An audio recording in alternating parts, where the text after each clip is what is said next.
Larry Ducheney is joining us today to talk to us about online safety and some tips and tricks and how to keep all of our offices and our network safe. So you should be able to see his screen there, and I will turn it over to Larry.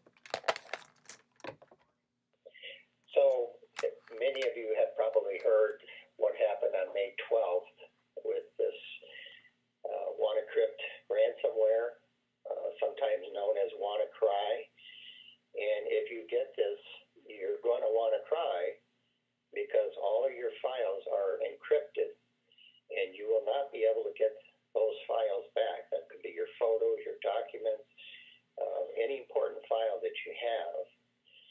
So I wanted to discuss some ways that we can prevent these things from happening on company computers, and then you can relate this to your agents. I think the first thing that I want to mention is I was in an office here recently, and one of the top agents, I noticed the computer they had was a Windows XP computer. So the first thing I want to encourage all staff and users, if they have a Windows XP computer, they need to take it off of the network. It can make our network susceptible to these kind of things. And we've sent out memos and notices for the last 3 years. So that's something that you'll need to look at. Make sure that all the computers have at least Windows 7 and up. So how do we prevent this type of thing from happening? And believe me, it has happened. It has happened a number of times in our corporation. So it is a danger. I think first and foremost, we need to make sure that our Windows operating system is up to date. So that will mean going into your settings, looking for Windows Update, and set the updates to be automatic. And that should patch up any holes, because the reason this ransomware was able to get through was because of a hole in Windows operating system, which allowed these people to get into the computer. So most computers, if they would have the latest patch, which Microsoft offered back in March, their computer would have been protected. The other things that you want to protect are things like Adobe and Java. So you want to keep those up to date. Now there should be some, I should mention, when you update Adobe or Java, you need to really read what you're agreeing to. Sometimes you won't even notice there's a little checkbox that says, we recommend that you use this browser, or we want to put this utility called ASK on your system. Don't do that. Just uncheck that and do the normal update. Now, the other thing that you want to make sure is that you have the latest antivirus software. For the company, we're putting company-wide an antivirus software called Viper, V-I-P-R-E. I've tried to install that on as many company computers as we can. And I think for the most part, I've got most everybody done but the Florida operation. The nice thing about that software is it reports back to my server and lets me know that the updates are being completed. It lets me know if a computer is not registering. There could be a problem. Maybe the computer hasn't been on for a while. And so I'm able to have a little bit more knowledge of what's going on with the system. For the agents, the administrators, the managers would need to make sure that all of their agents have a good antivirus software. I do not recommend any of the free software out there. Look for some of the major companies. One that I've had success with on my friends' computers is a antivirus called Bitdefender, Bitdefender. That seems to be one of the better ones. Again, I'm not recommending anything. You might have another software that you want to look at. So make sure you have antivirus. Make sure that the definitions are constantly up to date.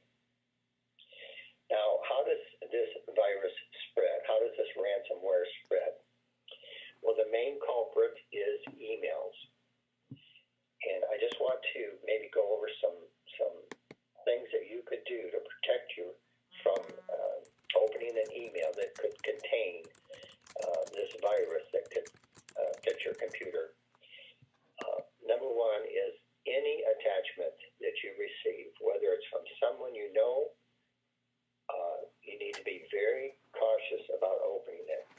One of our staff got infected with this ransomware because an email came from one of the managers and it looked legitimate. How does that happen? Well, somebody else's computer got infected, and so they send out broadcast emails to many of the people that were on that person's email address book. So be careful, even if it's somebody you know. If it looks suspicious, give that person a call and ask them, did you generate this email? Did you send this attachment? Now, there's some bogus ones, and you might have received them already from things like FedEx, UPS. You might get an email that says your FedEx package is here. Click this link. UPS. There's been some out there that say, oh, hey, you're invited to the wedding. And you get all excited. Oh, boy, a wedding. So you click the link. And that can spell trouble. So be very careful about email attachments. Anything that contains a ZIP folder is something that you really need to be careful about. If it's from a business and you were expecting something, take the time to call the people at that business and ask them, is this something that you generated to me? So safe email practicing is going to protect you. And that's the way most of these are generated, is through some email. I get these all the time. Maybe one of my friends has sent an email, check this link out. That's all it says. Well, the first thing I do is delete that. Usually if a friend's going to send something to you, they're going to say, hey, this is Larry, I was on the website looking at this. This is a really cool link, maybe you want to take a look at it. And then give Larry a call.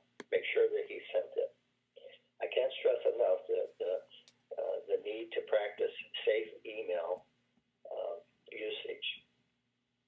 Now, the other thing is backups. I try to get to as many offices I can to install backup hardware. And there's probably a number of the offices out there that I haven't been able to get to yet. What I would like you to do is contact Carrie, and Carrie will put a list of the people in the office that, I'm talking about staff, that would need to have a backup. Now, one problem with this ransomware is if you get it, it can go out and affect other computers on the network, and it can even affect your backup.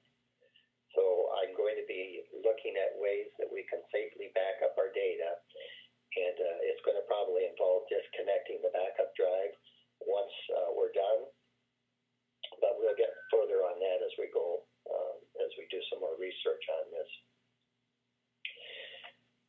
Pop-up screens. Sometimes you'll be surfing along the web and a screen pops up and says you've got 100,000 viruses or something like that. Call this number. It might even identify themselves as Microsoft. Call this number. Do not call the number. What happens, you'll call the number and it's some phony company. They'll want to remote into your computer. They'll show you some things on your computer that look very bad. They're just normal things.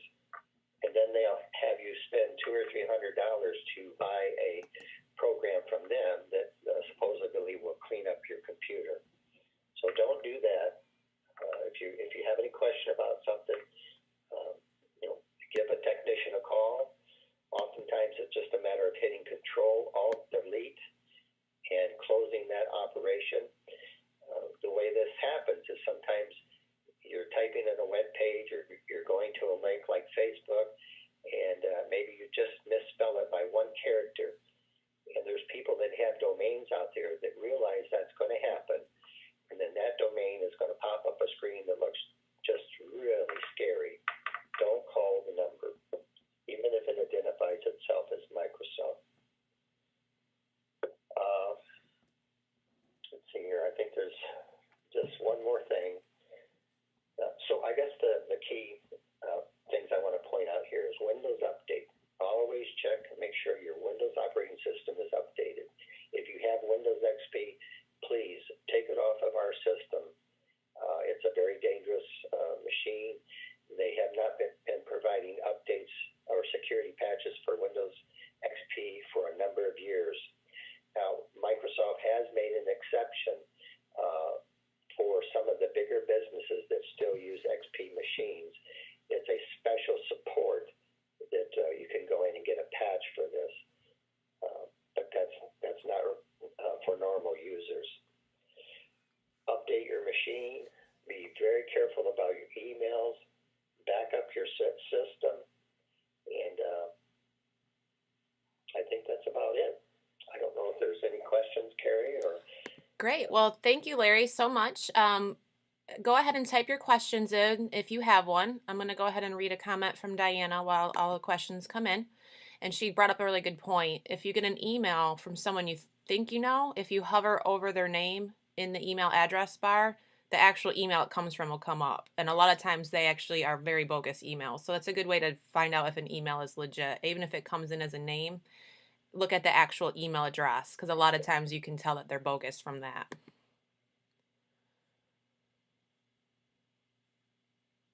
Okay, well, I don't see any other questions. So thank you so much, Larry, for that update. It was all great information, and I will be recapping this for all the agents as well. So be prepared to have questions come in.